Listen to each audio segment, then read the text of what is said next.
una u otra forma, el tema del fentanilo está ya en la palestra pública, incluso a pesar de los intentos de la Presidencia de la República por minimizarlo o hacerlo a un lado.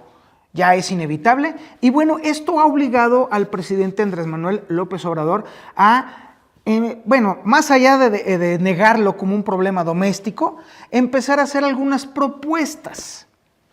Y bueno, una de las propuestas, la única propuesta de hecho del presidente López Obrador ha sido hacer una campaña de información y de prevención para los jóvenes, u orientada a los jóvenes. La propuesta es que sea incluso esta campaña binacional, es decir, Estados Unidos y México, en la cual se advierta a los jóvenes de los peligros que corren al consumir el fentanilo. Curiosamente, de este lado del charco, en América, no existen estudios con respecto a qué tanta penetración tienen este tipo de campañas para inhibir el consumo de las drogas.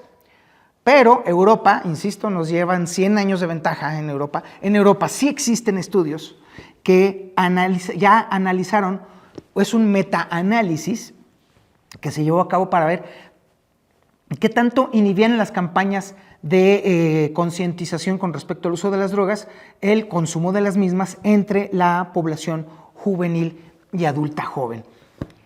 Y lamentablemente en Europa, por lo menos en Europa, resulta que estas campañas no inhiben en lo absoluto el consumo de drogas. Incluso se analizó en ciertos países de Europa que incluso esto podría incluso derivar más bien en este tipo de campañas, en incluso inducir a los jóvenes a intentarlo.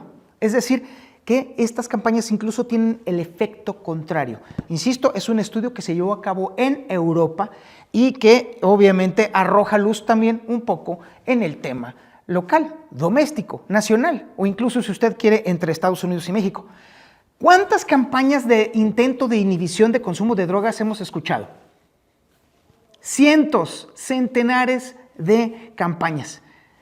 ¿Y se ha reducido el problema? Pero para nada, en lo más mínimo. El consumo de drogas se incrementa día con día, semana con semana. Esto no es culpa de la 4T, ojo, no yo estoy echándole la culpa ni a la 4T, ni a Biden tampoco. Simple y sencillamente la naturaleza humana así es. Ese es el problema. Y como todas estas campañas buscan aterrorizar, meter miedo, pues entonces evidentemente no lo logran. Y al contrario, parece ser que inducen un poquito a experimentar entre los jóvenes.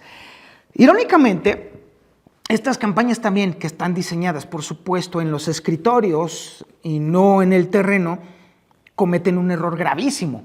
Cometen el error grave de tratar de meter miedo y de hacer ver a los jóvenes como poco inteligentes.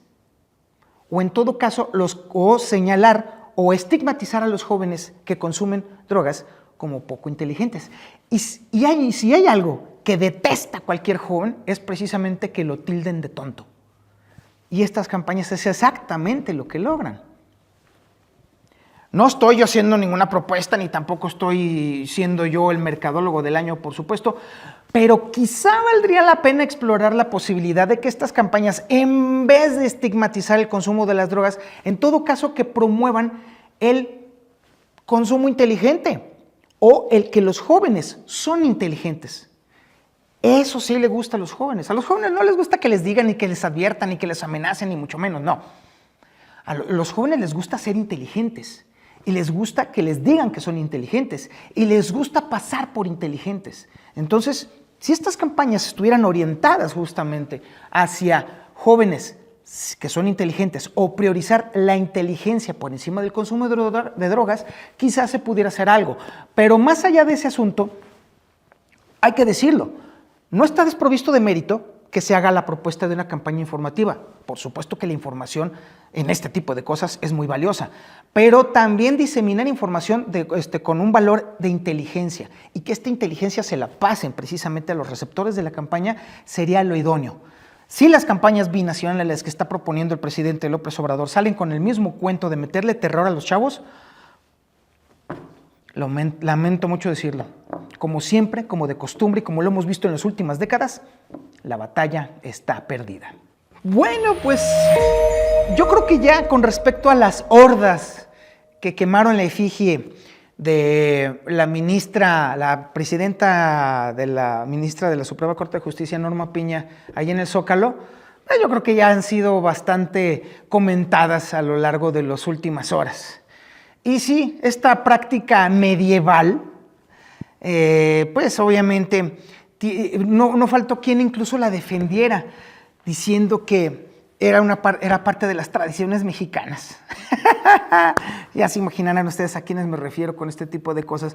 Pero bueno, solamente para resaltar algunas cosas, es hasta cierto punto interesante cómo la historia se repite, cómo México se repite a sí mismo en ciertas cosas. Es irónico que la efigie quemada ahí en el Zócalo, la presidenta de la Suprema Corte de Justicia de la Nación, tuviera un lazo tan cercano con la historia, tomando en cuenta que en el edificio donde está la Suprema Corte de Justicia de la Nación era justamente donde se llevaban a cabo los autos de fe de la Santa Inquisición en México. Mira nomás, la historia tiene una forma muy divertida de repetirse a sí misma.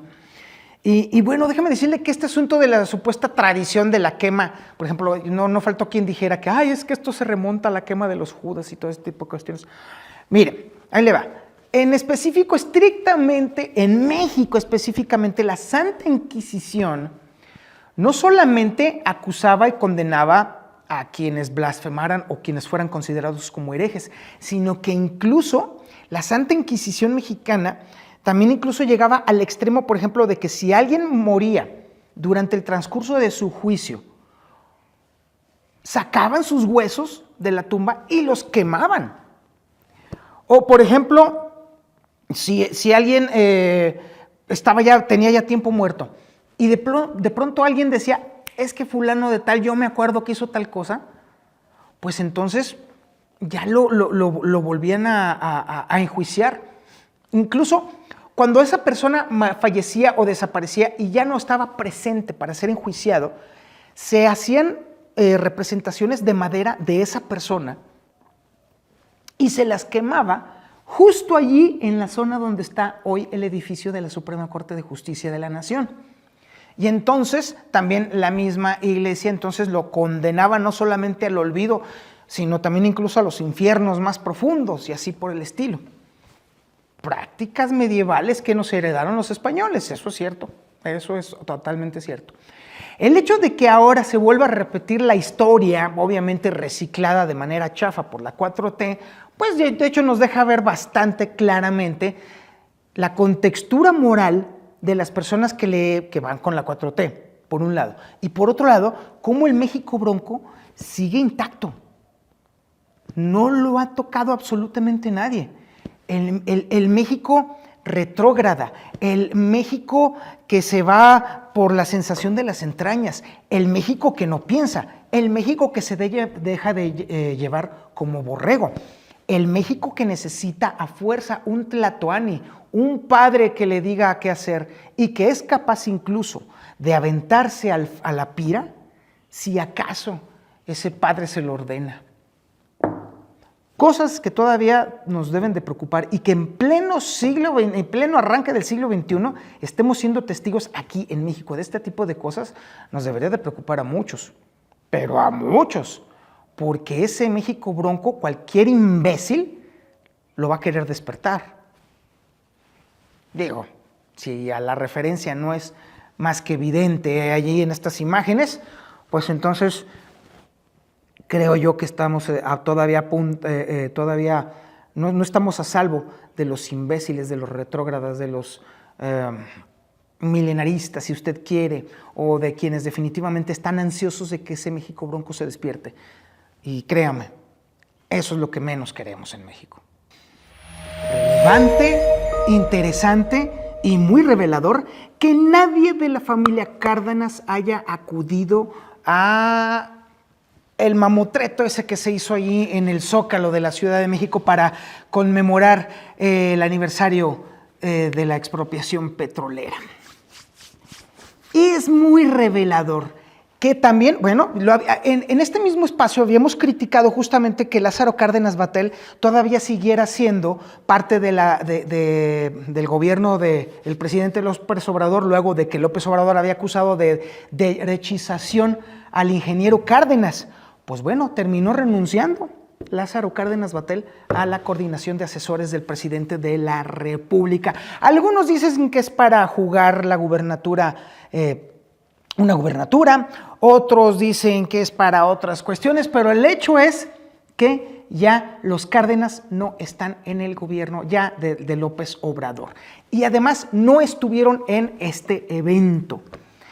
Y obviamente es particularmente relevante que el mismo día que el ingeniero Cárdenas acudiera a ponerle una ofrenda de flores a su papá, ahí en el Monumento a la Revolución, le hicieron una entrevista y dijo palabras más, palabras menos, que le parecía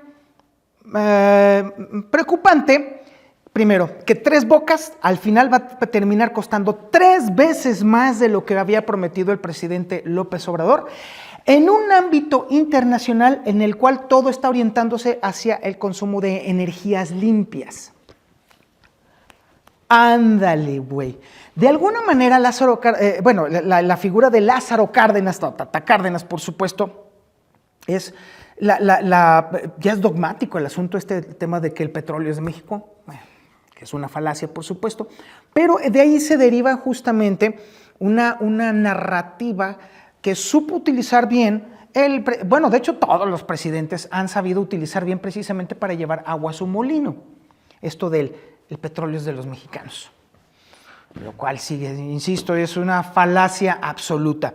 Pero la relevancia de que la familia Cárdenas haya optado por no estar en la celebración, de que el último eslabón que los ataba a la 4T ya se haya zafado, y obviamente que el ingeniero Cárdenas haya dicho que lo de Dos Bocas es una tontería, palabras más, palabras menos, evidentemente, si bien deslegitima justamente el origen de la celebración de este fin de semana pasado en el Zócalo, pues obviamente ya lo único que queda en este evento del Zócalo es que fue un evento estrictamente político y